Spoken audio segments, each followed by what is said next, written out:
As the novel coronavirus continues to spread, more and more cities are escalating their tactics to keep the virus at bay, asking people to socially distance and, in some cases, to shelter in place. But some are not so lucky to have the ability to work from home. Dr. Eric Choi Pena, an emergency physician and the director of global health for Northwell Health, gave us some tips for staying safe at work. The number one thing to do is wash your hands, either 20 seconds with soap and water or with a hand sanitizer that's greater than 60% alcohol, because the main mode of transmission is going to be touching surfaces that someone has coughed or sneezed on and then touching your face. So that's your first line of defense, is hand washing. So comparing hand sanitizer to soap and water, if you have the ability to use soap and water, that's your best bet. So hand sanitizer is a quick way to disinfect your hands in between soap and water washes, but soap and water really does have greater efficacy in washing away droplets, washing away viral particles, and removing any soil or contaminants on your hands where virus could be hitting underneath.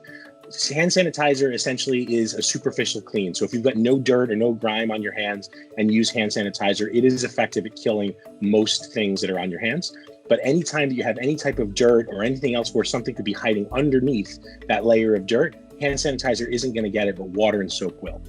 I also recommend at the beginning of the day wiping down areas that you're going to touch often in your work area. So keyboards, phones, mouse, I would disinfect with any household or business disinfectant would work. One of the other ways to catch the virus is to be in close contact with other people. Being next to another human being for greater than 2 minutes within 6 feet who's sick and showing symptoms definitely is a risk. The idea right now is we want to practice some social distancing between people so that if someone is sick, we're not within 6 feet of them as much as possible. The other thing is avoiding gatherings of greater than 5 people that aren't absolutely essential to business is probably a good temporary measure at this point.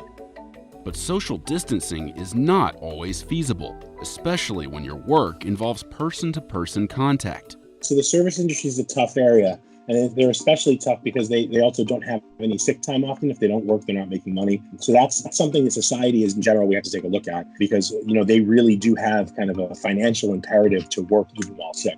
So the worst thing someone in the service industry could do is work while sick. But the things that they can do to protect themselves, disinfect their hands, make sure that every time they're touching someone else's credit card, touching a check, touching something that another human being has touched in the course of their job, that before they do anything like certainly eat or touch their face, that they're disinfecting with soap and water or hand sanitizer.